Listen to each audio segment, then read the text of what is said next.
A decorated Navy admiral is slammed to the pavement by officers who never even asked his name. Detective Murphy, hardened by years on the force, acts on a snap judgment that leaves a crowd horrified and cameras rolling. But the man they thought was powerless holds a truth that will turn their world upside down. And just wait until you see how this quiet strength sparks a reckoning no one saw coming. The streets of downtown Chicago pulsed with the usual Saturday morning rhythm. Vendors opened shop fronts, families strolled with coffee cups in hand, and traffic moved in an unhurried flow beneath a pale summer sky. Among the cars, a black Cadillac Escalade rolled smoothly along the boulevard, its tinted windows reflecting sunlight like polished obsidian. Inside, a man in his early 60s sat at the wheel. His posture was impeccable, shoulders squared in a way that hinted at years of discipline. Dressed casually in a navy blue t-shirt and light sweatpants, he wore a baseball cap low over his brow and sunglasses that obscured his eyes.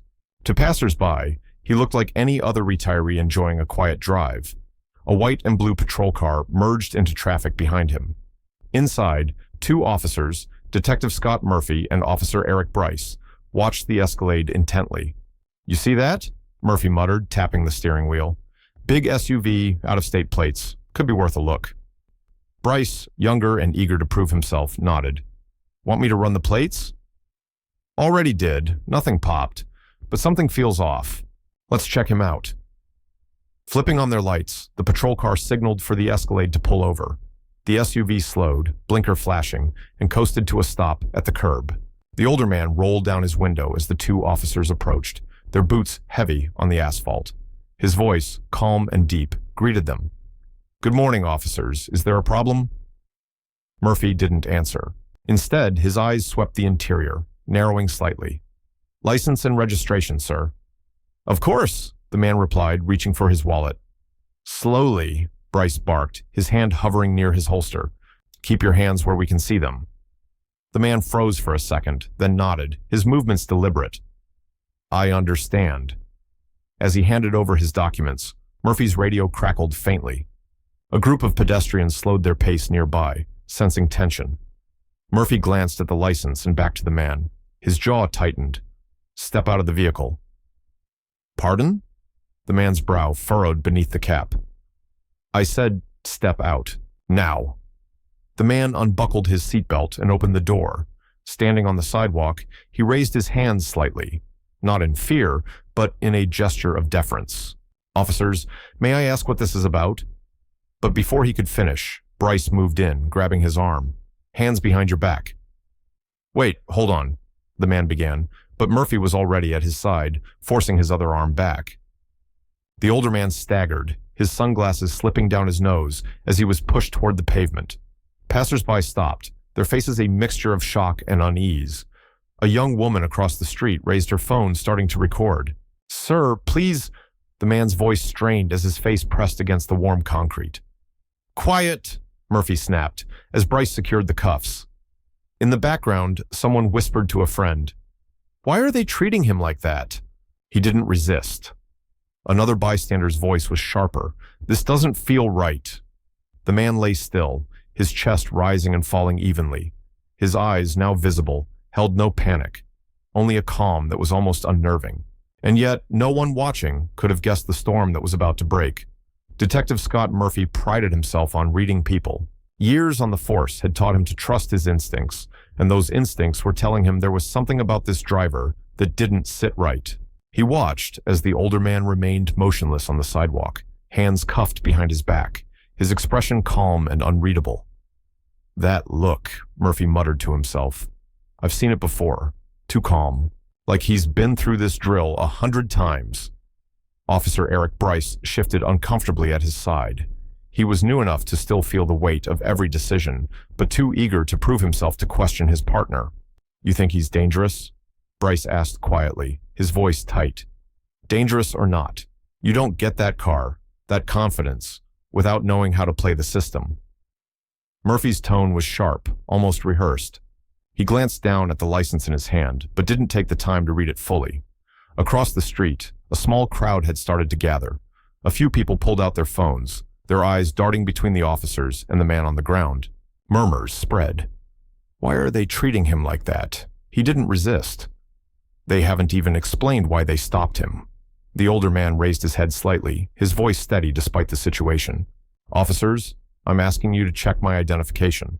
I believe there's a misunderstanding here. Keep your voice down, Murphy snapped, though his words lacked conviction. Bryce's eyes flickered to the crowd. He could feel the pressure building, the quiet judgment of strangers capturing every moment on camera. For a brief second, he wondered if this stop was going too far. Sir, the man continued, his tone even, almost commanding, you're making a grave mistake. Murphy clenched his jaw, trying to drown out the doubt creeping into his thoughts. We'll be the judge of that. A young woman in the crowd whispered loud enough to be heard, her phone aimed directly at the officers. Do they even know who he is? Bryce stiffened, a chill crawling up his spine. The man in cuffs didn't look angry. He didn't even look afraid. He looked like someone waiting for a moment when the entire situation would turn on its head. Murphy straightened his shoulders, barking at the onlookers. Everyone stepped back. This is a police matter. But no one moved. The crowd was growing, their silent stares cutting through the authority the officers were trying to project. The man on the ground spoke again, softly this time, but the words carried an unmistakable weight. Gentlemen, I suggest you think carefully about your next move. Officer Bryce stood frozen, his grip on the man's arm loosening slightly. The older man's voice, though calm, carried an authority that neither officer could ignore. You might want to check the name on that license again, the man said quietly, his eyes fixed on Murphy. And this time, read it carefully. Murphy's fingers tightened around the ID, reluctant to even glance down. His pride wrestled with the gnawing unease building in his chest. Around them, the murmurs in the crowd grew louder, a restless energy spreading through the air like static. He's trying to tell them something, someone whispered. Why aren't they listening? Bryce finally took the ID from Murphy's hand and held it up to the light. His eyes scanned the name. For a moment, he didn't react. Then his face paled, his breath catching in his throat. Scott. Bryce's voice wavered. This man is Vice Admiral Norman J. Davis, United States Navy, 2nd Fleet Commander. The words seemed to hang in the air, heavy and unrelenting. Murphy's jaw slackened. What? Admiral Davis shifted slightly on the pavement, his calm expression never breaking. That's correct. I outrank every official in this state short of the governor. His tone was quiet, but carried a steel edge.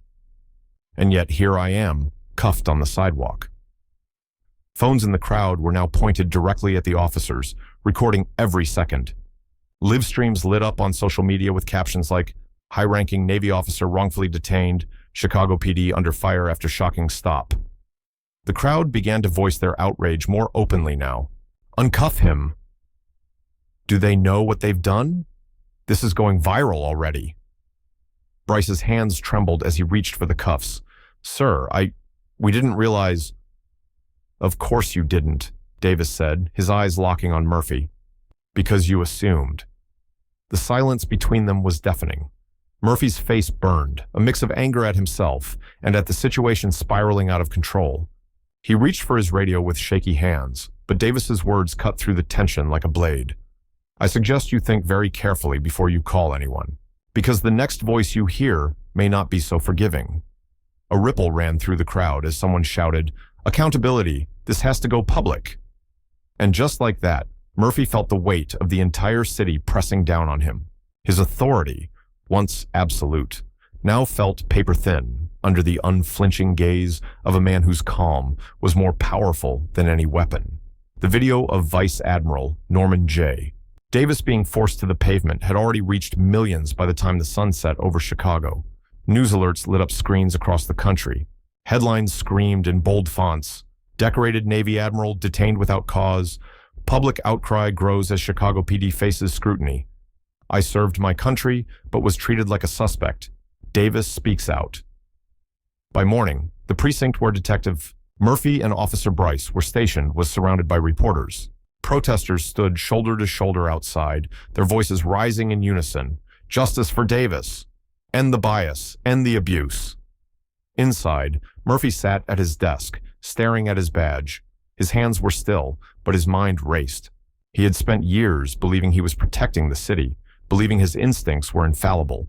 Now those same instincts had placed his career and his department under a microscope. In the briefing room, Bryce scrolled through his phone, each notification a fresh reminder of the storm they had unleashed. His chest felt heavy. "We didn't just mess up," he murmured to no one in particular. "We became the example." Meanwhile, Admiral Davis stood behind a podium at a press conference, his presence commanding but not vengeful. His uniform was crisp, adorned with medals that spoke of decades of service and sacrifice. Cameras flashed as his calm, steady voice carried through the room. "Yesterday, I was not in uniform. I was not on duty. I was simply a citizen exercising my right to exist in peace. Yet I was treated as less than that. This isn't about me alone. This is about every individual who has faced judgment before a single word was spoken." He paused, letting the weight of his words settle. The room was silent, hanging on every syllable. "I do not seek revenge," Davis continued. "I seek accountability, and I seek change." Applause broke out, first hesitant, then thunderous. On social media, his speech trended worldwide under the hashtag #RespectAllCitizens. That evening, the mayor's office released a statement confirming that Murphy and Bryce had been placed on administrative leave pending a full investigation. Internal Affairs launched a review of department protocols. For those watching, it felt like the beginning of a long overdue shift. As Davis exited the press room, a young man in the crowd called out, "Sir, how did you stay so calm?" Davis glanced back, his expression thoughtful. "Because I've faced storms greater than this," he said, "and I know that true strength is not in how loud you shout, but in how firmly you stand." The cameras followed him as he walked away, his silhouette framed by the setting sun. For many, it was more than a story. It was a moment of reckoning.